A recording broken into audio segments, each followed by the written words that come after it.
კიდევ ერთხელ მოგესალმებით, თქვენ უყურებთ გადაცემას დღის თემა, მე ვარ მისი წამყვანი თამთა სანიკიძე. ქვეყანაში ბოლო თვეებში განვითარებული მოვლენების ფონზე კულტურის სფეროს სხვადასხვა მიმართულება პროტესტის ავანგარდში მოექცა. ხელოვანების საპროტესტო გამოსვლები, გაფიცული მსახიობები, საპროტესტო მანიფესტი, ხმაურიანი გადაწყვეტილებები. სფეროს, რომელიც ნოემბერ-დეკემბრის მოვლენების შემდეგ საზოგადოების განსაკუთრებული ყურადღების ცენტრშია, მერვე თვეა ახალი მინისტრი მართავს. თინათი რუხაძისთვის ეს დარგი უცხო არ არის. არაერთი წელია ის სწორედ კულტურის სფეროში საქმიანობს. მინისტრად დანიშნვამდე კი ხელმძღვანელობდა მოსწავლე ახალგაზრდობის ეროვნულ სასახლეს. კულტურის ხელმისაწვდომობა, კონკურსების გამჭვირვალობა, სახელოვნებო განათლების ხელშეწყობა, კულტურული მემკვიდრეობის დაცვა, სამუზეუმო საქმიანობის განვითარება, ინფრასტრუქტურის გაძლიერება, კულტურის ეროვნულ და საერთაშორისო დონეზე პოპულარიზაცია. ეს ის საკითხებია, რომლებიც მინისტრად დანიშვნის შემდეგ პრიორიტეტად გამოაცხადა.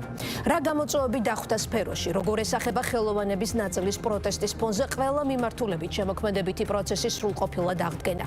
როგორ პასუხობს რეზონანსულ გადაწყვეტილებებზე მისი მისამართით გამოთქმულ პრეტენზიებს, რა ნაბიჯებს დგამს კულტურული მემკვიდრეობის ძეგლების დასაცავად და რა ვითარებაა დღეს გელათის სამონასტრო კომპლექსში, საიდანაც ის რამდენიმე საათის წინ დაბრუნდა. ამ და სხვა თემებზე დღეს ჩვენ შეკითხვებს პირდაპირ ეთერში კულტურის მინისტრი თინათი რუხაძე უპასუხებს. კალპნოტიკა, მოგესალმებით, ასე მოგმართავთ. მადლობა პირველ რიგში გადაცემაში მონაწილეობისთვის. პირველ რიგში მინდა მოგილოცოთ ეს შენობა, იმიტომ რომ ყველა მითის რომ ეს საზოგადოებრივი მოუწყებლის ყოფილი თანამშრომელი ვარ, წლები ვიმუშავე ამ შენობაში არ მიმუშავია, მაგრამ იმ ძველში და ყოველთვის გულშემატკივრად ვრჩები ამ დიდი გუნდის და მინდა მადლობა გითხრათ, რომ იცით რომ ახლა ესეთი პერიოდი იყო, რომ ცოტა ბევრი საქმე გქონდა და ცოტა მედია საშუალებებით ნაკლებობა ალბათ იყო, მაგრამ მე ბედნიერი ვარ, რომ საზოგადოებრივ მაუწყებელზე მომეცა საშუალება, რომ ვისაუბროთ ნებისმიერ იმ შეკითხვაზე, რაც კულტურას ეხება, იმიტომ რომ დარგი ნამდვილად ძალიან დიდია. მარტო ჩვენ არეალში არის 90-მდე ორგანიზაცია, თამთა ჩვენ დაქვემდებარებაში გვემდებარე და ამ 90-მდე ორგანიზაციაში მთელი საქართველოს მასშტაბით მხოლოდ 12,000 ადამიანია დასაქმებული. კი, დღეს შევეცდებით შეიძლება ყველა მიმართულებით არა, მაგრამ მთავარ თემებზე, რაზეც განსაკუთრებული ინტერესია, დავსვათ შეკითხვები. პირველ რიგში ბუნებრივია განსაკუთრებული ინტერესი არის გელათის სამონასტრო კომპლექსის მიმართ. წინა წლების გამოცდილების გათვალისწინებით, როდესაც რეაბილიტაციის წინა ეტაპებს არასწორ ჩარევებს მოჰყვა მართლა ძალიან მძიმე შედეგები, დაზიანდა უნიკალური მხატვრობა, ფრესკების შესაბამისად ახლა ყველას გვაინტერესებს 2023 წლის თებერვლიდან, როდესაც საპატრიარქომ გადაიბარა, თუმცა კულტურის სამინისტრო რჩება ისევ პროცესში ჩართული. როგორ მოხდა აი ამ არახალი დროებითი გადახურვის მოწყობა? დღეს თქვენ იმყოფებოდით ქუთაისში, ადგილზე გაეცანით ვითარებას, რა სურათი დაგვხვდათ, ანუ რა სამუშაოებია ახლა ამ ეტაპზე უკვე დასრულებული? პირველ რიგში მინდა ვთქვა, რომ სწორი გადაწყვეტილება იყო იმდროინდელი კულტურის სამინისტროსი, რომ ესე მოხდა და დროებითი კომიტეტი გაკეთდა სარეაბილიტაციო და ძალიან კარგი იყო ეს ფორმა, რომ შეიმუშავა სახელმწიფომაც ეკლესიასთან ერთად და მეცნიერებთან ერთად და დღეს ვდგევართ უკვე იმ მიჯნაზე, რომ რეალური ხელშესახების შედეგი გვაქვს. დღეს ტაძარს აღარაფერი ემუქრება, მთავარი ტაძარი დღეს გუმბათით დაედგა, გადახურულია უნიკალური კონსტრუქციით, თამთა, რომელიც არის ნამდვილად უნიკალური, იმიტომ რომ დღეს მეცნიერ გერმანელებიც იყვნენ ადგილზე, მამა კირიონიც, არქიმანდრიტიც ადგილზე იყო, რომელიც არის ამ დროებითი კომიტეტის მოკლედ ხელმძღვანელის მოადგილე და რომელიც უშუალოდ პრაქტიკულად უხელმძღვანელობს ამ პროცესს და ბევრი ქართველი მეცნიერებიც იყვნენ და ვთქვით, რომ ნოტრ-დამი მაგალითად, როდესაც დროებით გადახურვაში მოექცა, მთელი ის მასა ეაწვებოდა თვითონ ტაძარს. გელათის შემთხვევაში ისეთი უნიკალური ტექნოლოგიაა შემუშავებული უცხოელი და ქართველი ექსპერტების ამ საბჭოს წევრების მიერ, რომ გელათს აქ ცალკე მოწყობილი ეს და ტაძარს არც ერთი დაწოლა ტაძარზე არ მიდის. ანუ კონსტრუქცია, რომელიც ფარავს ამ წუთას მთავარ ტაძარს, დგას თავის ესეთ მზიდებზე. ეს თავისთავად რომ ერთი პრობლემა უკვე პირველი ეტაპის მოიხსნა. ამის პარალელურად უკვე ჩვენ ბოლო რამდენიმე თვეში ორი დიდი კონფერენცია იყო, ერთი ქუთაისის უნივერსიტეტში. არა, გეტყვით რა არის უკვე გაკეთებული, უკაცრავად ეს არის მოზაიკის მიმართულებით და კედლის მხატვრობის მიმართულებით სრულიად უნიკალური კვლევებია დასრულებული. ეს რას ნიშნავს, რომ უკვე მეთოდი ვიცით, როგორ უნდა იმუშაონ და ვინ უნდა იმუშაოს. შესაბამისად, მანამდე კვლევები არ ხდებოდა? ანუ სამუშაოები ისე იგეგმებოდა ფიზიკური ესე ვთქვათ, რომ იყო დიდი წვეტა. ჩვენ ახალგაზრდა დემოკრატიის ქვეყანა ვართ და ბევრი სხვა პრობლემაც გვქონდა. ომები გადავიტანეთ 70 წელიწადში და შესაბამისად ეხლა ყველაფერს ადამიანებს ვერ დავაბრალებთ, რომ ამ დარგის სპეციალისტები იმ ვეღარ გადამზადდნენ, ვეღარ დაეწიენ 70 წლის განმავლობაში. იყო ლოგიკური წვეტები. მე არავის ხელს არ ვაფარებ და არაფერს არ ვამართლებ. უბრალოდ მე მესმის, რომ ამ დარგში რესტავრატორებში, კონსერვატორები, ანუ ვინც ქვაზე, მოზაიკაზე უნიკალური სპეციალისტები ყავთ საქართველოს სახელოვნებო ბევრ სფეროში, მაგრამ არის რიგი პრობლემებისა, რომელიც შეიძლება სახელოვნებო განათლებიდან მოდის, შეიძლება მოდის წვეტიდან, მოკლედ. და მოხდა ისე, რომ ეს უნიკალური მეცნიერები, ვინც ყავდნენ, ხო, ძალიან ცოტა დარჩა და ხელი აღარ ყოფნის რიგ შემთხვევაში, აი უბრალო ადამიანს, რომ ჩვენ მაყურებელს გავაგებინოთ, აღარა ჩვენ ძალიან დიდი კულტურული მემკვიდრეობა გვაქვს და გაგვიჭირდა ამის აწევა. ეხლა უკვე ეს არის მოდელი. რატო ვამბობ, რომ სწორად გაკეთდა. მე მინდა ადამიანებმა გაიგონ. მე შეგვეშინდა 70 წლის განმავლობაში რაღაცა ძეგლები დაზიანდა. ზოგი ობიექტურად, ზოგი სუბიექტურად, ზოგი შეიძლება ძალითაც ვანდალიზმის ფაქტებიც არსებობს რა ძეგლებზე. მაგრამ ფაქტი ერთია, რომ ხელოვანებს და მეცნიერებს ეს არაფრით არ შეიძლება, რომ ეს ნორმალურ ხელოვანს და მეცნიერს უნდოდეს, რომ ძალით თავის ქვეყნის კულტურული მემკვიდრეობა დააზიანოს. ეხლა ჩვენ ამ გელათის კომიტეტით ვაკეთებთ უნიკალურ მოდელს ვქმნით, როგორ უნდა ვეფეროთ, მოუვაროთ და ვუმკურნალოთ. მართვის აი ამ მოდელის შემუშავებას მაშინ ხელი მოხდა ესე, რომ კულტურის სამინისტროს მხრიდან თქვა ეს მე არ ამგონია, რომ გაგვიანდა საერთოდ, თუნდაც გელათისთვის არა. ეხლა მე გეტყვით ერთ მთავარ მიდგომას, რაც იუნესკომ აღნიშნა და სადაც შეგვაქეს აი ამ ბოლო აქტში, რომელიც ატვირთულია უკვე მათ გვერდზე, ვებ გვერდზე და რომელიც ივლისში წავა განხილვაში, ჯერ ერთი რომ იცით რომ ამ რეაქტიული კომისია ჩამოდის და უკვე აღარა ვართ ამ ნუსხაში, სადაც შეიძლება რამე მოგვადგესით. მადლობას გვწერენ. ბოლო ამ აქტში იწერებიან მადლობას, რომ საქართველოს მთავრობის, ეკლესიის და მეცნიერთა ერთად დგომით ნამდვილად უნიკალურ მსოფლიო მემკვიდრეობის მიდგომები შეგვაქამაში. ეხლა თავარი და მე ვფიქრობ, რომ გვეყოფა ნებისმიერ კრიტიკულ კითხვაზე მზად ვარ გიპასუხოთ ნებისმიერ რაოდენობით მოვალ. ანუ თემა არის ესეთი, რომ უყურეთ მიდგომა ჩარევას ძეგლზე. სჯობს სანამ არ გამოიკვლევ არ ჩაერიო. და ჩვენი სიჩქარი შეიძლება რაღაცა დროს ადგილზე არასწორად მიღებული არასწორია ეხლა ჩემგან წარსულზე წელიწადში წლების განმავლობაში რატომ მაშინ გელათი ხომ არ იყო პირველი ჩვენ ხო იმედია გვახსოვს გასული 20 წლის განმავლობაში და რეებია გაკეთებული ხო აქედან გამომდინარე მოდით ესე ვთქვათ რა მე 8 თვეა მინისტრი ვარ მე პროგრესზე ვარ ორიენტირებული და ვარ ორიენტირებული, რომ მეგა პროექტები ეროვნული აწილოს კულტურის სამინისტრო. თიკაი თქვენ აღნიშნეთ, რომ აი ჩვენ ვიცით, რომ აი თუნდაც 1 წლის წინ თებერვალში, როდესაც იყო თქვა უხვი ნალექი, იმერეთში მაშინ გარკვეულიზიანი მაინც მიადგა. იმიტომ რომ გადახურვა არ იყო დასრულებული. ეხლა და საპატრიარქოს ეს პროცესი, ანუ რა იქნება მომავალში გარანტია, რომ წყლის ინფილტრაციისგან იქნება დაცული უნიკალური გადახურულია. ანუ წინა გადახურვაც იყო, ვიცით, ახლა მისი მოხსნა. ამ ეს კონსტრუქცია ის იყო დროებითი ვიღაცა შეიძლება სოციალ მედიაში ყველა შარჟანდელი ფოტო გამოაქვეყნონ და წლევანდელად ვიცით ხო ფეიქ ნიუსების და სპეციალისტთა ნაწილი სხვათა შორის რამდენიმე დღის წინაც აღნიშნავდა მაგალითად ერთ-ერთი რომ აი ვერ მოხერხდა ბოლო 5 წლის განმავლობაში ისეთი დროებითი გადახურის კონსტრუქციის მოწყობა რომ მოკლედ ეხლა შევთანხმდეთ დღეს გვპირდებით დღეს ამას იქით რომ მამა კირიონიც დამპირდა კონფერენციაზეც ვიყავით პარასკევს და მე გვპირდებით იმ საფუძველზე რომ ზურგს მიმაგრებს იუნესკო რობერტო ნარდი მილიონი ადამიანი რომელიც ამ საერთაშორისო ბორცშია, მათ შორის ქართველებიც და უცხოელებიც ეს ექსპერტები გამოდიოდნენ და ერთი მეორეს და ეს არ არის ერთი და ორი. ეს არის აი მსოფლიოში აღიარებული და ყველა მეუბნება რომ ეს არის თემა. მე ვერ ვიქნები ახლა მუსიკაში, მუსიკოსი, თეატრში, ყველა სპეციალობის. მე ვარ მენეჯერი და რაღაცა თემას უნდა მივყვე. მე მთავარი თემა მგონია რომ კულტურის სამინისტრომ დღეს გახსნა. პრემიერ-მინისტრმა გახსნა ამ თემაზე საუბარი. ჩვენ პრობლემებს თვალებში ჩავხედეთ და ვთქვით, რომ ეს პრობლემა არის დასაძლევი, ხელშეწყობა არის ბოლომდე გასაკეთებელი იმისთვის, რომ ერთხელ და სამუდამოდ საქართველოში მემკვიდრეობა, რაზედაც დგას ქართული უნიკალურობა და ჩვენი ქვეყნის იდენტობა დგას ამ მემკვიდრეობაზე, რომელიც მატერიალურიც არის და არამატერიალურიც, როგორც არის პოლიფონიური მუსიკა და ასე შემდეგ და სხვადასხვა რაღაცები.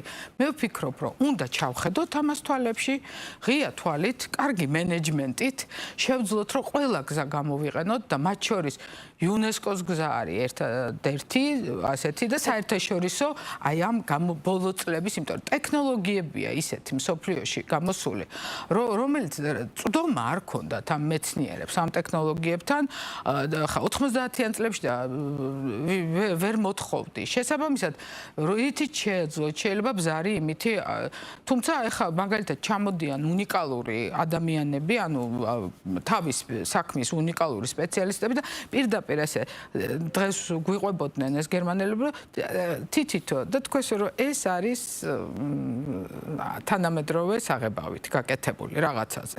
პირდაპირ ცნობს, იმიტომ რომ ის არის იმ ხარისხის უკვე დაზიანებულ ფრესკების აღდგენის რესურსი არსებობს და რასამშრომლობით არასწორ გზაზე დგეხართ. ჩვენ ახლა სამალარო სამუშაოებს ვერ გავაკეთებთ, ევრორემონტს ვერ ჩავატარებთ გელათში. გელათი უნდა იყოს შენარჩუნებული. კულტურულ მემკვიდრეობაში ჩვენ თუ ველოდებით რომ მივიღებთ აქედან ასეთი ტიპის პროდუქტს ვერ მივიღებთ. იმის შენარჩუნება უნდა ვისწავლოთ. შესაძლებელია ჩარევაზე გვითხრან რომ არ უნდა ჩაერიოთ. ჩვენ გეუბნებით რომ ეს ეტაპი გადავლახეთ. კარი ღიაა, არაფერი დასამალი არ არის, ერთად გავდივართ ამ გზას და ერთად ვსწავლობთ. იყო შეცდომები და კი ბატონო, მე როგორც დღევანდელი კულტურის მინისტრი ვეფარები ამ სფეროს და გეუბნებით, რომ იყო შეცდომები. მაგრამ იმისთვის ვართ დღეს აქ, რომ ამ შეცდომებზე გაანალიზება, ანალიტიკა, არ ვიცი, ყველაფერი მოვაწყოთ და ყველა რესურსი გამოვიყენოთ იმისთვის, რომ სწორ გზაზე გავიყვანოთ ჩვენი კულტურული მემკვიდრეობა. ზომები, რაც წინა რეაბილიტაციის წინა ეტაპებისგან განსხვავებით, როდესაც არასწორი ჩარევა იყო. ხილი დაგეგმა. ეს არის მთავარი ზომა. ნიშანი რეაბილიტაციის ამ ეტაპის, როდესაც საპატრიარქო კვლევა, ძირეული კვლევა, მოზაიკის ძირეული კვლევა, კედლის მხატვრობების ძირეული კვლევა, ქვის ძირეული კვლევა, წყლის მდგომარეობის, გეოლოგიის და ასე შემდეგ და ასე შემდეგ. კვლევა და მეთოდიკაზე შეთანხმება ბევრი მხარის ერთად, ოღონდ არა მარჩიელობის რეჟიმში, არამედ კონკრეტული სამეცნიერო დასაბუთებების რეჟიმში. რაშიც მაპატიეთ მე როგორც მინისტრი ვერ ჩავერევი. აი თვითონ კულტურის სამინისტრო რა ფორმით არის ამ პროცესში ჩართული? კულტურის სამინისტრო მთლიანად არის ჩართული, ჯერ ესეთი რომ როგორც არ უნდა მართავდეს კომიტეტი, ჩვენთან არის სააგენტო, რომელიც არის მემკვიდრეობაზე პასუხისმგებელი და ნებართვებს ის გასცემს ოფიციალურად. ყველა კორესპონდენცია გადის კულტურის სამინისტროდან და იუნესკოსთან. მაკოორდინირებელი ორგანო არის კულტურის სამინისტრო. სრულად ყველა რგოლს აქვს თავის ფუნქცია. ქართველი მეცნიერებიც არიან ჩართულები, მსოფლიო ექსპერტებიც არიან ჩართულები, იუნესკოც არის ჩართული, საქართველოს მთავრობა არის ჩართული, რომელიც ლოკომოტივია, იმიტომ რომ ამ წუთას ის იღებს თავის თავზე ნებისმიერი რაოდენობით ამ კვლევების დაფინანსებას და ყველა ამ ფერს და ბუნებრივია რომ ეკლესიაა ჩართული და ყველა მხარე ერთად ხდება და ჩვენ მივყვებით აი ამ პროცესს ნაბიჯ. მე არ მინდა რომ მოლოდინი იყოს იმისა, კიდევ ერთხელ გეუბნებით რომ მალე იქნება უკვე დაამთავრეთ. ამას ველოდებით და ამ სიჩქარეს ძეგლებთან მიმართებაში არავის ჭკუას არ ვარიგებ, უბრალოდ რაც მე ვისწავლე, იმას გიზიარებთ.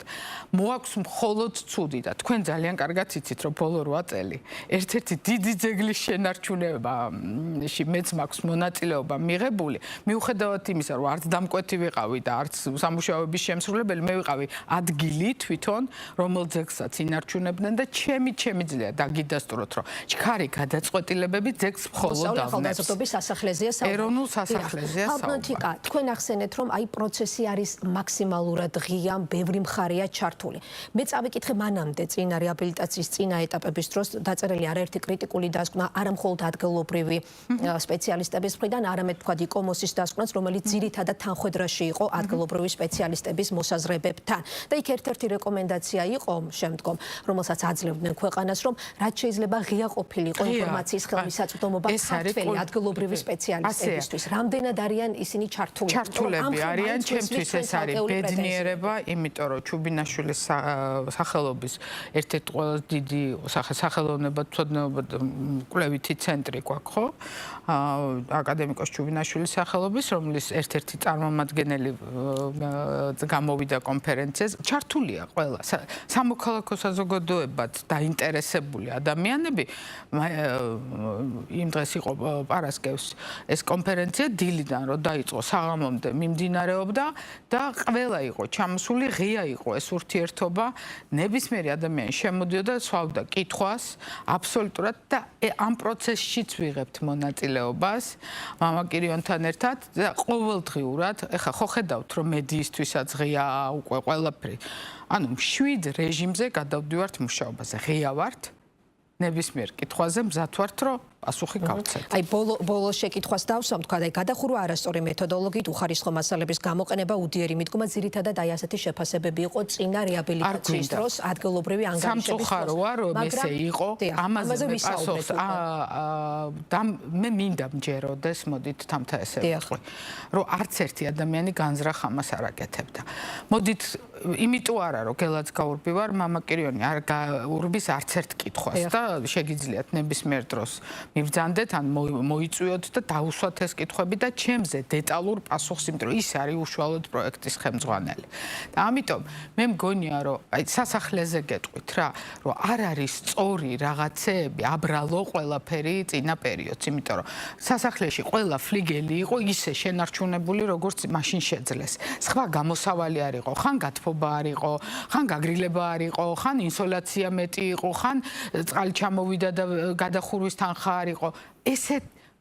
ასეთ პირობებშიც თქვენ როგორ ფიქრობთ ახლა რომ სოფლიო ალბათ ნამყოფები ვართ ყველა მაგალითად იტალიაში ძალიან დიდი კულტურული მემკვიდრეობა ხო იქაც ხო ხდება რომ ჩამოშლილია ზოგი საერთოდ მიდგომა არსებობს რომ 30-40%-ზე მეტი თუ ჩამოშლილია ესეთი ავთენტურობით აღდგენას სხვადასხვა ახლა რო არ ვიჭიდაოთ ვიღაცასთან ამ თემებზე და ვიკამათოთ ვინ რა მიდგომით მიდის მე გეუბნებით რომ UNESCO-ს დაცვის ქვეშ არის ობიექტი, UNESCO უნდა აკვირდებოდეს და სრული ღიაობით უნდა ვიყოთ მაქსიმალური მხარდაჭერით, რაც ამ ქვეყანას აქვს საშუალება, რომ ყველაფერი გავაკეთოთ, ღიად ვაკეთოთ, პრობლემებს არ შეუშინდეთ, ვიკითხოთ, სადაც შეგვიძლია რომ ვიკითხოთ და სწორად დავგეგმოთ და მივყვეთ პროფესიონალებს. კიდევ ერთი ძალიან ბუნებრივია კითხვები არსებობს, იმდენად მნიშვნელოვანი და საინტერესო თემა არის საზოგადოებისთვის და მე არა ვარ უბრალოდ თავს არ ვირიდებ, უბრალოდ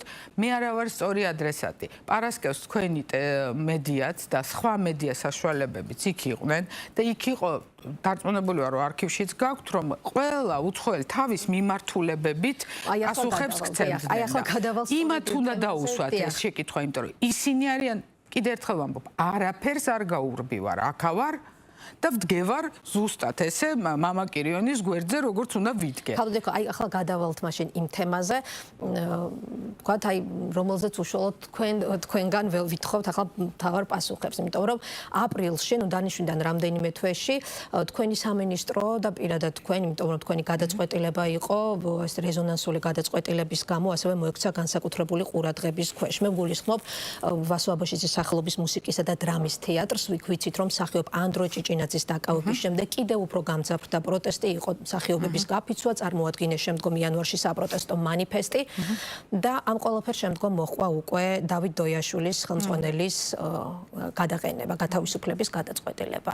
პირველ რიგში მინდა კითხოთ იმ მრავალწლიანი მეგობრული ურთიერთობის გათვალისწინებით, იმის გათვალისწინებით, რომ თქვენთვის ეს თეატრი არ არის უცხო და თქვენი გენერალური დირექტორი იყავით გარკვეული პერიოდის განმავლობაში, რამდენად რთული იყო ამ გადაწყვეტილების მიღება. იყო მინიშნებები და პირდაპირ განცხადებები იმის შესახებ, პირდაპირ კითხავთ, რომ თითქოს თქვენი გადაწყვეტილება არ იყო და თქვენ ბრძანება შეასრულეთ. კარგით. კიდე ერთხელ ვამბობ, ძიმე თემები არ არსებობს, როდესაც მიდიხარ და დარგის ხელმძღვანელი ხარ, გადაწყვეტილების მიღებაც უნდა შეგეძლოს. ეხლა ვიტყვი ესე, რომ არაფერი პირადი და მხოლოდ საქმე, როგორც ამბობენ. იმიტომ რომ მე ყველაფერი პირადი გავწიე და როდესაც დავინიშნე მინისტრად, წამებში გავაანალიზე რა პასუხისმგებლობით და შევდიოდი ჩემ გუნდში რა ახალ გამოწვევას ვუდგებოდი წინ. ამას მოყვა ის, რომ მე გადავდგი ნაბიჯები, მიუხედავად პირადი რაღაც ურთიერთობებისა, მაინც მივედი თეატრში, მივედი სპექტაკლს დავესწარი, დასშევხვდი, იქიდან იყო სიჩუმე. ეს ნოემბერ-დეკემბრის შემდეგ. არა, ოქტომბერში. ოქტომბერ-ნოემბრის დასაწყისში. ერთი წუთით შემდეგ მოხდა ის, რაც მოხდა, იყო არეულობის მცდელობა, იყო ქვეყნის გადატრიალების მცდელობა, იცით რაც იყო, ყველა თავის რაკურსიდან უყურებს ამ თემას, ვისაც როგორ უნდა ისეთი პოლიტიკური მე ხედვა შეუძლია კონდეს, მე ვარ დარგის ხელმძღვანელი. და თუ არა მაქვს უნარი, რომ სწორად განსაჯო სახელმწიფო ინსტიტუცია, როცა ჩამოშლის წინ დგება და ხელმძღვანელი ადამიანი, რომელსაც ბევრი რამ აქვს ცხოვრებაში გავლილი და უნახავს, როგორ ხდებოდა ამ ქვეყანაში რევოლუციები და ზუსტად ვიცი, რომ იმ დროს რაღაცნაირად ახერხებდა, რომ თავს არიდებდა თავის უკან მდგომ კოლექტივების ამაში პოლიტიზირებას. ეხლა სახელმწიფო ინსტიტუცია გავიდა საერთოდ არეალიდან. რისთვისაც იყო დაფუძნებული. გარდა ამისა, იქ არის კოლექტივი, რომელშიც ყველა ერთი და იგივე აზრი არ არის ჩემო თამთა. ზოგს მუშაობა უნდა და სპექტაკლი უნდა. იმ ადამიანებსაც აქვს თავისი მუსიკის და დრამის თეატრში. კი, მუსიკის და დრამის თეატრში. კი ბატონო. მეცაც გეტყვით, იქ არიან იყვნენ და არიან ის თანამშრომლები, რომლებიც იმავე დღეებში, როდესაც მეუბნებოდნენ, რომ გაფიცვაში არიან, სხვა თავის სამუშაო ადგილებზე დადიოდნენ და თავის სამუშაოს ასრულებდნენ. მესამე გაფიცვას აქვს თავის წესი. მე გამოვედი ერთ-ერთი დიდი ინტერვიუ მქონდა და სადაც ვთქვი, რომ მე გაფიცული ფურცელზე არ მინახავს იმ პერიოდში. იმიტომ რომ გარდა იმისა, რომ ვეცადეთ, რომ ფორმატი რაღაცნაირად წამოგვეყვანა, რომ ნორმალიზებამდე მიგვეყვანა, სახელმწიფო ინსტიტუციის ჩამოშლის თეატრი არის დაფუძნებული კონკრეტული მიზნებისთვის და ამ მიზნების შეცვლა შეუძლია მხოლოდ სახელმწიფოს ერთი წამით უნდა დავამთავრო. ყველაზე მთავარი, ამ დროს ყველა ადამიანი იმ თეატრში იღებდა ხელფას და ზემოდან დანამატების თემაც იყო. დღესაც ამ თეატრს ყავს დროებითი მმართველი, მათივე წრიდან, იმავე თეატრის თანამშრომელი და ის თვითონ დადგა ამ ფაქტის წინაშე, რომ რიგი ფინანსური გაურკვევლობებისა შიგნით არის. და დღეს ჩვენ გადავდივართ არა იმ ეტაპზე, რომ თეატრიზე ვილაპარაკოთ, არამედ ჯერ ინსტიტუციურად სტრუქტურა გავასწოროთ, იმიტომ რომ თუ არასწორად ხდება, ან სახელმწიფო ასიგნებების, ან თუნდაც საკუთარი შემოსავლების განკარგვა, რომელიც საკუთარი შემოსავალი თეატრს უჩნდება იქიდან, რომ სახელმწიფო ქონებაში, გარემონტებულ, გაკეთებულ პირობებს შექმნილ მდგომარეობაში სპექტაკლს რო თამაშობ, იქიდან ჩდება ის საკუთარი შემოსავალი. შენ ამბობ, რომ 7 თვე გაფიცვაში ხარ, თუ 5 თვე, რა მნიშვნელობა აქვს, რამდენი დღეც ხარ. და თან სახელმწიფო ასიგნებები გადის ამაზე. ეს მათ ძალიან კარგად იციან, რომ მე ვარ ძალიან პრინციპული ადამიანი, ერთი წუთი ეს გადაწყვეტილება ამ გადაწყვეტილებამდე იყო თეატრში მისვლა. აი, ამაზე მინდა კითხოთ, შეიძლებოდა თუ არა თავიდან აცილება, მაგალითად კოლექტივთან საუბარი. მით უმეტეს თქვენვე აღნიშნეთ, რომ იქ პოზიციები გაყოფილი იყო. ჩვენ მივწერეთ რამდენჯერმე ესკალაციას ვერ გავაკეთებდით. ესკალაციას ჩვენ კონტაქტი გვქონდა. არასდროს არავისთვის უარი არ დავით დოიაშვილთან კონდეს თუ დასთან? ყველასთან. ვისთანაც სამინისტროს კარი იყო ღია ყველა კონსტრუქციული სამუშაოსთვის. ყველაფრისთვის ვიყავით ღია. არც ერთი ზარი არ შემომსვლია ისეთი, რომ უპასუხოდ დამეტოვებინას და არც ერთი პასუხი არ ყოფილა ჩემს მიმართ. მათ ძალიან კარგად იციან, რომ მე როგორც დარგის ხელმძღვანელი თუ ის ტვირთი ავიღე, თუ პასუხისმგებლობა რომ ეს დარგი უნდა ვმართო, მე არა ვარ მეცნიერი ან აკადემიკოსი, ან თქვენზე მეტი ჟურნალისტი, ან ვიღაცაზე მეტი მუსიკოსი, მე ვარ დარგის მენეჯერი და მე გამოვირჩევი ამით, რომ როდესაც გამოსავალი არის საპოვნელი, გამოსავალი უნდა ვიპოვნო. 10-დან 9 შემთხვევაში ჩემ ცხოვრებაში ამ გამოსავალს სხვადასხვა ცადეთ მე ეს მინდოდა მეკითხა. გავცადეთ. წერილიც მივიწერეთ, თხოვნაც იყო და არაერთი წერილი იყო. პირადად დავით დოიაშვილთან? როგორც ხელმძღვანელ პირთან. ძალიან დიდი ბოდიში და მე რომ რამე დავარღვიო, როგორ იცით, რომ უმხრივი კომუნიკაცია ვერ შედგა. გეუბნებით. ადამიანთან მივედი თეატრში, არ გამოვიდა და გამარჯობა არ მითხრა. ეს როდის ხდება? როცა ხდება. დევს ჩემ Facebook-ზე ან სამინისტროს სოციმედიაში, ხა ჩემ Facebook-ზე შეიძლება არ დევს, მაგრამ სამინისტროს სოციმედიაში დევს, როდესაც ვიყავი თეატრში, ყველაფერი დევს საერთოდ. მე არ მახასიათებს თამთა და ის მე ერთ-ერთი ის ადამიანია ნამდვილად, რომელიც ძალიან კარგად მიცნობს და იცის ზუსტად, რომ გამოვვალ მდგომარეობაში მე დიაგნოზებს ვსვავ და მკურნალობას ამ წუთას და დღესაც რო იგივე გააკეთოს, უყურეთ 25 თეატრია სახელმწიფო ჩვენ არეალში. 24 ან დგას და მუშაობს, ან თუნდაც ცდილობს, უნდა რომ იმუშაოს და გეუბნება რომ არა მაქვს ამის პირობა, იმიტომ რომ ან რუსთაველზე ვარ, ან მაბულინგ და 25 არის ტონის მიმცემი. რომ მთელი სახელმწიფო სტრუქტურა ესე ჩამოიქცეს. რომ ეს თეატრი იყო ტონის მიმცემი? იმ წუთას ისინი ზეგავლენას ახდენდნენ ადამიანებზე. სხვა თეატრებშიც იყო პროტესტი, გვახსოვს. ძალიან გთხოვთ თამთა რა. ბულინგის ხარჯზე და იმის ხარჯზე, რომ ადამიანებს უბრალოდ თავისუფალ არეალს საკუთარ არჩევანს აღარ უტოვებდნენ. სხვასაც აქვს სხვა აზრი. და ჩვენ თუ ვერ შევეჩვევით თანამედროვე სამყაროში, რომ სხვა აზრი თქვენ შეიძლება ჩემ გვერდზე იჯდეთ, არ ეთანხმებოდეთ ამ აზრს. ხო არ ვეთანხმებით ამ წუთას, თქვენ კითხვებს მისმევთ, რომელიც მე არ ვიცი რა კითხვას დამისვავთ და როგორი არაკომფორტულიც არ უნდა იყოს ჩემთვის. მე ამ კითხვას უნდა გავცე პასუხი. მე შეგნებული 55 წლის ადამიანი ვარ. 37 წელი დაიწყება ცოტა ხანში რაც მუშაობ. როგორ ფიქრობთ? რომ მხოლოდ კარგ გადაწყვეტილებებს ვიღებ, როგორც მენეჯერი, სამწუხაროდ არაპოპულარული გადაწყვეტილებებით და როდესაც გადატვირთვა ჭირდებოდა, ფაქტია, რომ მას შემდეგ თვითონაც ძალიან დიდი სიმშვიდით, როგორც ვიცი, აგრძელებს მუშაობას და ყველაფერს საუკეთესოს უსურვებ, აუცილებლად უნდა იმუშაოს, აუცილებლად. ყველაფერი უნდა იყოს კარგად.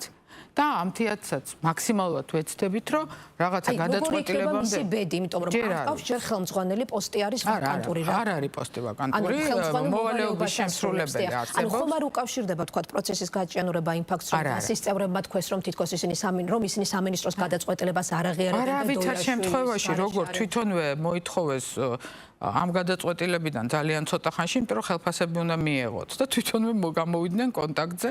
იმავე დღეს დაენიშნათ მოვალეობის შემსრულებელი, მათივე არეალიდან, არანაირი ზეწოლას ადგილი არ ქონია და იმდენად რამდენადაც ფინანსური კითხვები არსებობს, ჩვენ ყავს შიდა აუდიტის და გენინსპექციის სამსახური, რომელიც მათთან ერთად ერკვევა მათ ფინანსურ მდგომარეობაში. ნახოთ სადამდე მივლენ, რა ტიპის სტრუქტურული დარღვევებია, ეს უნდა გასწორდეს პირველ რიგში სტრუქტურა, ხერხემალი თუ არა აქვს ორგანიზმს. ის ვერ იმუშავებს. ჯერ სტრუქტურას გავასწორებთ, ცოტა ამოსუნთქვის საშუალებაც ექნებათ დამშვიდდებიან, რა გვინდა ესკალაცია ახლა. ისინი შეიძლება იქიდან ბევრ ამას ამბობდნენ, მაგრამ ჩვენ ხომ პასუხისმგებლობის ტვირთი ხო აქეთ არის. როდესაც წავიკითხეთ, როდესაც იქნება გადაწყვეტილება, გპირდებით, რომ აი ესეთივე სიმშვიდით კანდიდატურა შერჩეული გყავთ? არა. მენეჯმენტის მთელი ვიტამინები იმაში მდგომარეობს, რომ დროის, სივრცის და რეალობის სწორი შეგრძნება უნდა გქონდეს და მყისიერ გადაწყვეტილებებს უნდა იღებდე. ჩვენ არ დაგვიდგავს ეს სპექტაკლი, იმიტომ რომ ჩვენ არა ვართ რეჟისორები, სპექტაკლები მათ უნდა დაედგათ და ჩვენ მივყვებით პროცესს. დღეს მაქვს სისტემური პრობლემა და ვიცი რომ ეს პრობლემა არის და დარგის მენეჯმენტი არის დაკავებული იმით, რომ დიაგნოზირება გავაკეთოთ, რომ გავასწოროთ იქ მდგომარეობა, შემდეგ გადავალთ უკვე აქტიურ მოქმედებებზე, ანუ სტრატეგიას გამოვიმუშავებთ და ტაქტიკურ გეგმასაც დავდეთ. იყო გათვალისწინებული, რომ იქ არ მიმდინარეობდა შემოქმედებითი პროცესი და თეატრის ადამფუძნებლო ვალდებულებებს არასრულებდა, ეს იყო თქვენი კულტურის სამინისტროს განცხადება. მაგრამ დავასრულებ შეკითხვას, ვიცით რა პროცესები კიდევ ერთხელ გავიხსენებ, რა უცხოდა, იმიტომ რომ იქ იყო თეატრის დასის წევრების ნაწილის მხრიდან პროტესტი, მოითხოვდნენ სოლიდარობის გამოხატვას, დიახ, აქვთ უფლება ნამდვილად და ის შესაბამისად ხელოვნების სფეროს წარმომადგენლებმა, მათ შორის ქართული ოცნების მხარდამჭერმა ცალკეულმა ხელოვანებმაც ეს ფაქტი შეაფასეს, თქვენი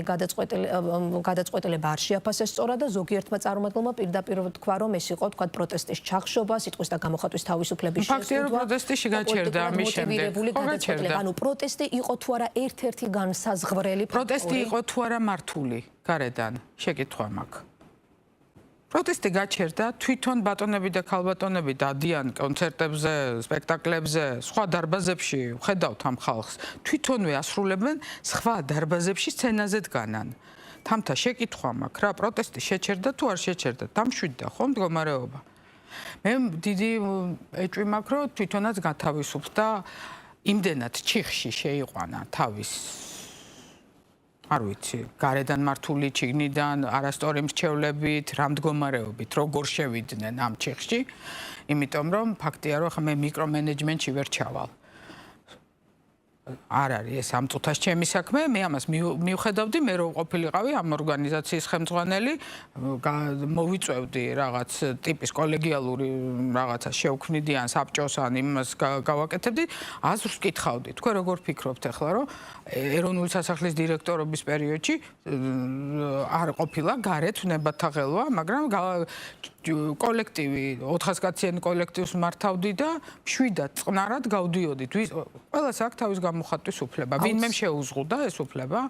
ჩვენ უმოქმედობაზე გქონდა ლაპარაკი და გაფიცვას კიდევ ერთხელ ვამბობ, აქვს თავის წესი. მე სახელმწიფო დარგი ამ გუნდმა დარგი ჩამაბარა. თუ არა მაქვს გადაწყვეტილების უნარი, აბა დრო რადგან უნდა ვაკონტროლოთ 50 წუთამდე გვაქვს დრო, ამიტომ აი მაქსიმალურად და 50 წუთი ძალიან ბევრია. ამ შეკითხვა მოვა, აუცილებლად ანგარიში მოგიტანეთ. აუცილებლად მინდა გითხოთ. მსახიობ ანდრო ჭიჭინაძეზე, რომელიც არის სწორედ მუსიკის და დრამის თეატრის დასის წევრი და სწორედ მის დაკავებამ კიდევ უფრო გაამძაფრა ხელოვნების სფეროს წარმომადგენელთა ნაწილის მხრიდან ეს პროტესტი. თქვენ პირადად როგორც კულტურის მინისტრის პოზიცია როგორ არის სისხლის სამართლის საქმეზე? რამდენად თქვათ იცნობთ ამ საქმის მასალებს და დამაჯერებელია თქვენთვის ის მტკიცებულებები? რომლებიც აქვს პროკურატურას მით უმეტეს რომ დაცვის მხარე მუდმივად მიუთითებს რომ ამ საქმის სამართლებრივი საფუძვლები არ არსებობს და არიან ცრუ მოწმეები. რას ელოდებით ახლა რომ ვიტყვი რომ ვიცნობ? ვიტყვი რომ ანდრო ახალგაზრდა კარგი ახალგაზრდაა, კი ბატონო, ძალიან სიმპათიური, კარგი ახალგაზრდაა. ვიტყვი რომ ყველა ახალგაზრდისთვის და ძველგაზრდისთვისაც არც ერთი ადამიანი ციხისთვის არავის არ ემეტება. აი ეს არის ჩემი პოზიცია. ადამიანურად, როგორც მინისტრი, გეტყვით რომ კანონი არის უზენაესი და სანამ არ იქნება დადგენილი რა დადგენილებას გამოიტანს სასამართლო, მე არ მაქვს უფლება ამ პროცესში ჩავერიო. იმიტომ რომ როგორც კი ერთისთვის ჩავერევი, მაშინ აი ამ დარგს თავი უნდა მე არა ვარ არც იურისტი. არ ვიცი ხა როგორ უნდა გელაპარაკოთ აი ამ თეზებით, რაც არ არის ჩემი სფერო. კითხეთ იურისტებს, კითხეთ სასამართლო სპეციალისტებს. მე შემიძლია ადამიანურად გითხრათ, რომ ძალიან კი ბატონო, ძალიან რთულია. მე ერთხელაც ვთქვი ეს ჩემი თემა და მე როგორც ვიცი ვიღაცებს არ მოეწონათ რო ვთქვი და მაშინ ნუ მეკითხებით იმიტომ რომ არ მოწონთ და როცა მეკითხებით მე ადამიანურად გიხსნით რომ ძალიან ცუდია რომ ეს ესეა. ძალიან ცუდია, რომ ამ ქვეყანაში მე რამდენიღაცა გადატრიალების მცდელობებს უყურებთ. ძალიან ცუდია, რომ ეს ყველაფერი კეთდება იმისთვის, იმათი ახალგაზრდების ხელით, იმიტომ რომ ახალგაზრდები არის ყველაზე დიდი ბედნიერება და საგანძური, რაც შეიძლება გქონდეს, ჩვენი მომავალია. და ძალიან კარგად ვიცი, რომ ემოციები ზე გადის ეს ყველაფერი და ადვილად სამართავად ჩათვალეს ეს გულანთებული ახალგაზრდები. ძალიან კარგად ვიცი, რომ ეს აბსოლუტურად უცხოური ჩარევაა და თავზე მოხვეულია, იმიტომ რომ 26 ოქტომბერს მე 18-ში შემომთავაზეს და დავინიშნე და 26 ოქტომბერს მეც ჩათვალეთ, რომ აი კი საჯარო მოხელე ვიყავი უკვე ერთი კვირის განმავლობაში, მაგრამ იმ ერთ კვირაში აი ხო ხვდებით ადაპტაციასაც რო ვერ გადიხარ, ჩვეულებრივ მოქალაქეთ მივედი და მეც მივეცი ხმა.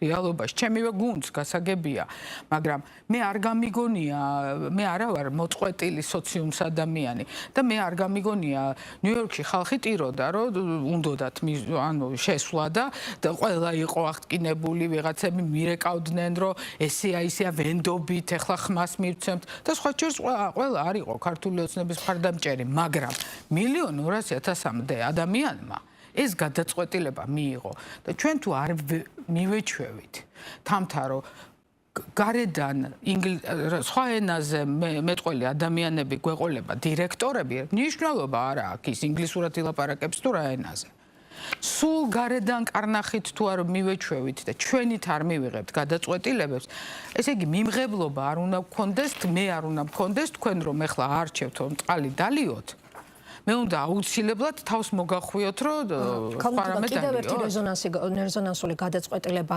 იყო თემურ ჩხეიძის სახელოსნოს, ეს არ იყო ჩვენი გადაწყვეტილება.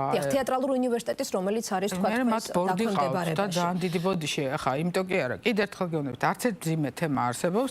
სხვა შორის თეატრალურ უნივერსიტეტთან მიმართებაში საზმაო პრაქტიკულად მედიაციის როლი იკისრა გარკვეულ თემებში, სიმძიმეებში, მათ შორის სტუდენტების თემაში და თეატრალურ უნივერსიტეტში მე რომ მივედი რამდენიმე დღეში იყო რექტორის არჩევნები და ამ 8 თვეში ვნახე რომ რექტორად არ ვარგა ვიღაცა იმათ არ ვარგა შეეტანათ მარტო იყო ეს ადამიანი რექტორის არჩევნებში მარტო მონაწილეობდა თუ ვინმე სხვას უნდოდა რექტორობა და სხვანაირი თეატრალური უნივერსიტეტი უნდოდათ შეეტანათ ამ გადაწყვეტილებასთან სახელოსნოს დახურვასთან იმიტომ რომ აი სახელოსნოს პოზიციაში ნახსენები იყო რომ 19 თებერვალს კულტურის სამინისტრომ გამოითხოვა ორგანიზაციის წესდებაო და შემდეგ მოიწვიეს გამგეობის ხდომა თეატრალურმა უნივერსიტეტმა და ამ გამგეობის გამოითხოვეს შეიძლება აინტერესებდათ უბრალოდ იმიტომ რომ ნუსხაში არ არსებობს საერთოდ ჩვენთან ეს ორგანიზაცია არ არსებობდა რომ მივედი. ხო უნდა იცოდე რა არის შენი სამოძრაო არეალი და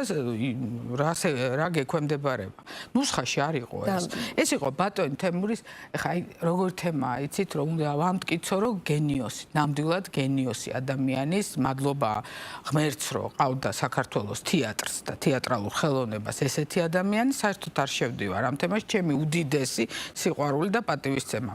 რას ნიშნავს ჩემთვის ბევრს ნიშნავს რომ მე ეს ვიცი ამის ფასი მაგრამ ამას ტყუილა კი არ გეუბნებით ეს იყო მისი როგორც პედაგოგის სახელოსნო მისი მეთოდით სწავლება ერთი წუთით თუ უნდოდათ და მოხდა ისე რომ თეატრალურმა დააფუძნა მისი სახელოსნო და წლები ასწავლიდა და ყველანი ბედნიერები ვიყავით და მოხდა ისე რომ ის აღარ არის რაც არის ძალიან ტკივნეული და შესაძლებელია მე არ ვიცი მართვის რატო აღმოჩნდა ისე რომ სხვა ადამიანები დარჩნენ იქ როგორც მე მეუბნებიან იქ არ იყო არ გაწერილი ერთი წუთით არც სილაბუსი არც მეთოდი არც ვინ რას ასწავლიდა და არავისთან ეს არ იყო შეთანხმებული და ასობით 1000 ლარი გადიოდა სახელმწიფო ბიუჯეტიდან პრაქტიკულად კერძო, იცით რა არის? პრაქტიკულად კერძო თეატრის მიზნებზე და შეფუთული იყო როგორც სახელოსნო. ერთი წუთით წარმომადგენლებმა თქვეს რომ ეს იყო ერთადერთი დამოუკიდებელი საგანმანათლებლო შემეცნებითი ადგილი დრამატურგებისა და რეჟისორების. არც ერთი კულტურის სამინისტრო საერთოდ გაკარებაში არ იყო, არც თვითონ შეიკრიბა ეს საბჭო თუ გამგეობა და რომელმაც თქვენ არ იყავით ანუ ჩართული ამ პროცესში არ იყო შეთანხმებული. ჩვენ მივიღეთ ცნობად. ცნობად მივიღეთ, რომ მათ მიიღეს ეს გადაწყვეტილება, რომ და მეცაც გეტყვით, აქაც იგივე თემასთან მივდივართ, რომ თვითონვე მიიღეს ეს გადაწყვეტილება, რომ იქ იყო ფინანსური კითხვები და ორი გზა ჰქონდათ, როგორც მე მითხრეს, ეს იყო ერთი გზა ლიკვიდაციაზე წასვლა და მეორე გზა ფინანსური აუდიტი. და თვითონვე მიხვდნენ, რომ ფინანსური აუდიტი რომ დავიწყოთო, უარეს ესკალაციაში შევალთ, იმიტომ რომ დარღვევებია და დალიკვიდირეს და ის ასიგნებები დარჩა თეატრალურ უნივერსიტეტს თავისი მიზნებისთვის. და იქვე გააკეთონ ის სახელოსნო, თუ ძალიან უნდათ, რა საჭიროა ცალკე ორგანიზაციის დაფუძნება, არც ფული წაგვირთმევია. არაფერი არ გაგვიკეთებია და იმ საბჭოში თუ გამგეობაში ძალიან საპატივცემულო ასევე ადამიანები არიან და ახლა იცით რა არის ჭიქას ახლა საიდანაც გინდა იქიდან ამას იქიდან ქალნოთიკა ბოდის ვიხდი მაგრამ კიდე ერთხელ გეუბნები სადაც არის ჩვენი გადაწყვეტილება და ლეგიტიმური ეს გადაწყვეტილება გეუბნებით რატომ არის სადაც ვიღაცის გადაწყვეტილებაა და დე იურე ჩვენ ვერ შევართ თეატრალური უნივერსიტეტის მაღალი ლეგიტიმაციის სუვერენ ესე დამოუკიდებლობის ხარისხი აქვს თეატრალურს ჩვენ თეატრალურ სტუდენტებთან მიმართებაში სულ კომუნიკაცია გქონდა იცით როგორ მოგეწონათ მაშინ ეთიკის კომისიის გადაწყვეტილება როდესაც იმ სტუდენტებს რომლებიც 80 დღე მე არ მომეწონა ახლა კონსერვატორიაში ჩაიჭრენ ბავშვები სტატუსი შეუძლია ერთი წუთით თამთა მე არ მომეწონა რომ კონსერვატორიაში მეორად გასაუბრებელი მეორად მას პროფილებელ მეორად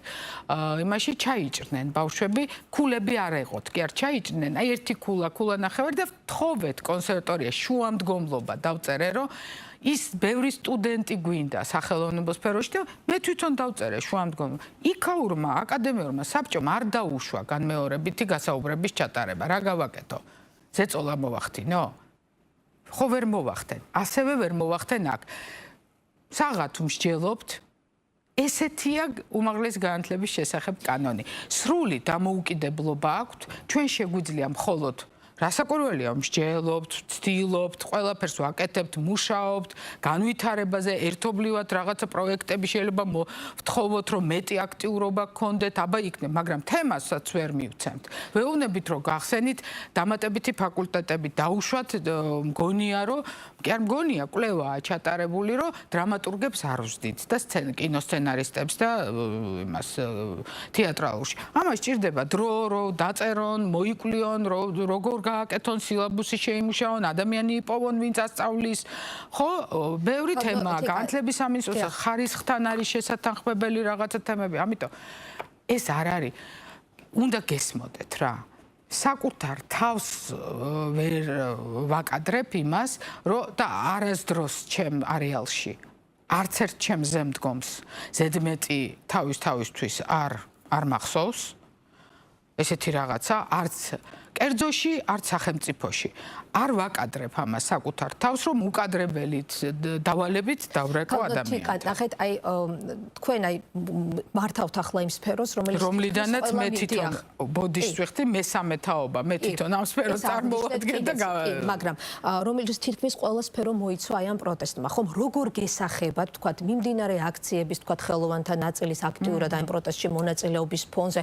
მათი პრეტენზიების ფონზე როდესაც თქვათ ისინი ფიქრობდნენ რომ უფრო მკაფიო უნდა ყოფილიყო სხვადასხვა სახელოვნებო ორგანიზაციის ხელმძღვანელობის და ადმინისტრაციის პოზიცია თქვათ დაკავებულთა სოლიდარობის ნაწილში და მიმდინარე აქციების ფონზე თუნდაც 28 ნოემბრის გადაწყვეტილების კონტექსტში როგორ გესახებათ ყველა სფეროში მაშინ შემოქმედებითი პროცესის აი და უკვე აღდგენილია მათთან კომუნიკაცია თუ გაქვთ იმიტომ რომ ხშირად წინა მინისტრების შემთხვევაში იყო პრობლემები არ მივიღებ ამას მე არა ვარ ცუდი ბუღალტერი რომ წინა ბუღალტერზე ვილაპარაკო ჩვენ ერთი გუნდის წევრები ვართ მე და ქალბატონი თეა და ძალიან დიდი ბოდიშის მოხდით არ მივიღებ არაფერს ამ თემაზე აქ ვიქნები ადამიანები ყველა ჩვენ გუნდში განგრძობითობა განვითარებაზე ვართ ორიენტირებულები და კიდევ ერთხელ გეუბნებით რომ მეტი კარგი შეგვიმილია რომ გავაკეთო და მოსული ვარ ამისთვის პოზიტივისთვის სიყვარულზე ხელოვნებაზე რამდენიც გინდათ ვისაუბროთ კიდე არაფრით არ შეიძლება რომ არ ვაღიაროთ სოციალურ ქსელში ხო ხართ დიახ თქვენც და ჩვენი მაყურებელიც გასაგებია რომ მე შეიძლება ან ვიზუალურად, ან ჩემი მეტყველებით, ან ჩემი განათლებით, ან ჩემი წარმომავლობით, არა, ან ჩემი პარტიული კუთვნილებით ვიღაცას არ მოვწონდე. ჩახედეთ. საღამოს, ყოველ საღამოს არის დილემა, რომ 5, 4, 8 რიგ შემთხვევებში ღონისძიებაა ერთდროულად, თამთა. რეგიონში ვიყავი დღეს ზესტაფონის თეატრში კონცერტისთვის ემზადებოდნენ ქუთაისის თეატრზე 4 ბანერი იყო გამოკრული გარეთ ფესტივალი ცალკე მიდის ეროსი მანჯგალაძის იუბილე ცალკე აქვს რაღაც რუსთაველის თეატრის გასტროლი ცალკე ხალხო აღდგენილია ყველაფერი არ ვიცი ვის ვეუბნებით ერთი წუთით ბოიკოტში მყოფი ადამიანები წლები არსებობენ და ჯგუფი რომელსაც გონია რომ რაღაც ეს ადამიანები თავიანთი გადაწყვეტილებაა მე თუ ახლა არ მოვედი თქვენთან ეთერში რამდენჯერაც არ უნდა დამიძახოთ ნუ ბოლოს იტყვით რომ არ მოდის და რა გავაკეთო ხო იგივე შემიძლია გითხრათ ჩვენი კარი ღიაა საქმეზე სასაუბროთ პროექტების განსახილველად დასაფინანსებლად საქართველოს კულტურის წარმოსაჩენად როგორც ადგილზე, ლოკალურ, ისე საერთაშორისო დონეზე. არც ერთი წუთით. აი ის ძიმე მოვლენები რომ მიდიოდა, 170 პროექტი დავაფინანსეთ. ბევრი მილიონი, მათ შორის ბევრი პროექტი უცხოეთში, საერთაშორისო წიგნის ბაზრობებიდან, ბიენალეებიდან, არ ვიცი, კინოფესტივალებიდან დაწყებული, დამთავრებული კულტურის დღეებით და გაუშვით და მეტი აქტივობები მივეცით ამ ადამიანებს, რომ მთელ მსოფლიოში გავიტანოთ. ნიუ-იორკიდან დაწყებული, დამთავრებული შანხაიამდე ხალხნოთიკა და სამკითხვა მოკლედ რომ მიპასუხოთ. რამდენი 50 წუთი ლაპარაკობთ. ნიკოლოზ რაჭულის მუსიკალურ ცენტრზე მინდა კითხოთ, რომელიც ყოფილი მუსკომედის თეატრის შენობაში რა ბედი ეწევა. ცელდება ინფორმაცია სახელოვნებო წრეებში რომ ნიკოლოზ რაჭულის ძალიან გთხოვთ ტაბლოიდებს თქვენი პასუხი იქნებოდა საინტერესო. ჩემი თქვენდამი დამოკიდებულება ტაბლოიდურ მდგომარეობაში ნუ ჩავარდებით ეროვნული სიმფონიური ცენტრი ნიკოლოზ რაჭველის არ არის ევგენი მიქელაძის სახელობის ეროვნული სიმფონიური ცენტრია რომელიც არის წელს საიუბილეო წელი აქვს ისევე როგორც ბევრ სხვა ადამიანს ან ორგანიზაციას და სხვათვის ნიკოლოზ რაჭველის ამ ცენტრს როგორც თქვენ ამბობთ იგივე წერილი მიუვიდა და ძალიან კარგად დაიწყეს მუშაობა ძალიან კარგად ბოლო შეკითხვა ერთი წუთით ამ ცენტრს და ბევრ კიდე სხვა ორგანიზაციას ისეთი მაგარი ინფრასტრუქტურული პროექტები მზადდება ამისთვის ყველაფრისთვის მოზარდ მაყურებელთა თეატრზეც კითხავთ მოკლედ მოზარდ მაყურებელთა თეატრი სწორედ წინა დროს წელს იწყება თვეები ან დღეები გვაცილებს სახელმწიფო ტენდერის გამოცხადებიდან შესაბამისობების აქტები კეთდება მოზარდ მაყურებელი გითხარით ის ზესტაფონის თეატრზე წავედით ზესტაფონის თეატრი და ბოლო შეკითხვა ქონებრივი დეკლარაცია გახდა ესეთი მედიის ყურადღების მაღალ მოდასაც გვეყოთ რომ მაღალ მოდაზე აღარ დამრჩება სალაპარაკო ბოლო შეკითხვა ორ კერძო კომპანიაში ფლოპთ წილებს ორში დიახ და ერთში როგორც კონსულტანტი ერთადერთი კითხვა მექნება თქვენ ანუ კანონი გიზღუდავთ რომ იქ მართვით იყოს წარმოდგენილი გაგრძელდება თუ არა ეს საქმიანობა ამ კერძო კომპანიებთან მაშინ რას ამბობთ? ვადაში ყველაფერი არის გადაცემული. მე მინდა რომ მაყურებელმა იცოდეს. პირველი ვარ 55 წლის და მარტო ხელა ქალი ვარ. აღარც მშობლები მყავს უკვე და სამწუხაროდ აღარც ოჯახი, მაგრამ თემარი პოზიტივში, რომ მთელი ცხოვრება 36 წელია მუშაობ და 36 წლის განმავლობაში ხა უნიათობაზე და არ ყოფილვარ არასდროს ასეთი ამ ძველ შენობაში 19 წლის ვიყავი რომ მოვედი სამუშაოდ, მაშინაც კი არ ვიყავი უპოვარი და უნიათო. აქედან გამომდინარე, თუ არა მაქვს იმის საშუალება, რომ რაღაცა ამდენი შრომით, ჩემი შრომით და მე 18 ოქტომბერს რომ დავინიშნე მანამდე საჯარო მოხელი არ ყოფილვარ თამთა და 18 ოქტომბერს დილას გავიგე ეს ამბავი შეთავაზება ბევრი რამდენიმე საათი ვისხედით საუბრობდით მივიღე ეს შეთავაზება და ძალიან აქტიურად შევედი ამ როლში და შემდეგ კანონი არის დაცული და რა ვიცი ხა მაღალ მოდაზე ზოგს გარდირობი ექნება და ვისაც რა უყვარს მე არც ავტომანქანა არ ამყავს პირადი და რაც შევძელი სიკეთით შრომით ბევრი შრომით ამ კომპანიებთან ახლა საქმიანი ურთიერთობა არის განსაკუთრებული თუნდაც საკონსულტაციო მომსახურების კუთხით იმიტომ რომ იქ იყო კულტურული ღონისძიებების ორგანიზების პირდაპირ გეუბნებით რომ იმ კომპანიასთან საერთოდ ვიყავით დაქირავებული კონსულტანტი ესეთი აქტიური ადამიანი რომელსაც შეუძლია ღამეში 4 სცენარი 5 დიზაინ მაკეტი ან 8 პროექტი დაწეროს ეს ჩემთავზე ვლაპარაკობ შეიძლება ცუდი მაგრამ დაქირავებული კონსულტანტები ამას აკეთებენ და მე არ ვიყავი საჯარო მოხელე მქონდა იმისი დრო და საშუალება 11-დან 6 საათამდე ოფიციალურად სამუშაო დრო ეროვნულ სასახლეში რომ იცოდეთ და ბევრი დრო მრჩებოდა ჩემი პროაქტიულობისთვის და ბევრ სიკეთეს ვაკეთებდი და ღმერთით და რაც მთავარია თამთა ის დეკლარაცია მე ჩემი ხელით შევავსე და როგორც ვიცხოვრე მთელი ცხოვრება სუფთად ასე ვაპირებ გაგრძელებას და ხა თუ ვინმე ჩათვლის რომ ჩვენ პრემიერ-მინისტრ ირაკლი კობახიძეს თავის სისუფთავით ადამიანთან რომელთაც კითხვა არ არის ფინანსებთან მიმართებაში შეიძლება სხვა კითხვა არსებობდეს მაგრამ აი ესეთი და ჩემთანაც არასდროს არ ყოფილა და ბოლოს და დავამთავრებ იმავე არხზე რამდენიმე წლის წინ ზუსტად მაგ ნიშნით ჩემზე გადაღებული სიუჟეტი მოაგდეს აი Facebook კითხოიც უკაცრავად სოციალური მედიით ყველაფერი ადვილად ვლინდება ზუსტად იგივე ფიგურანტები არიან იმ სიუჟეტში მართლა იგივე ადამიანები არიან იგივე ჩემ ბიზნესებზე და სასახლეზეა საუბარი და მაშინ ვიყავი კონგენიალური ან საოცარი მაგარი მენეჯერი რომელიც სასახლეს უვლის და ამდენ საქმეს აკეთებს და მადლობა მაპატიეთ მაგრამ ამაზე ბოდიშს ვერ მოვიხდი იმიტომ რომ ჩემი კეთილი შრომით და კეთილი სურვილებით და თუ კიდე ახალგაზრდებისთვის რამეს გავაკეთებ და ჩემი მეგობრის შვილებს რამეს დაუტოვებ კეთილ სახელს ეს ჩემი გადაწყვეტილება იქნება და სანამ მექნება შესაძლებლობა და ამ გუნდს ენდომება რომ ჩემნაირი ადამიანი ყავდეს გუნდში მე აუცილებლად სუფთა ხელებით კეთილი გულით სიყვარულით სამშობლოს სიყვარულით და ნამდვილად ადამიანების სიყვარულით იმიტომ რომ უშეცდომო არც მე ვარ არც სხვა მაგრამ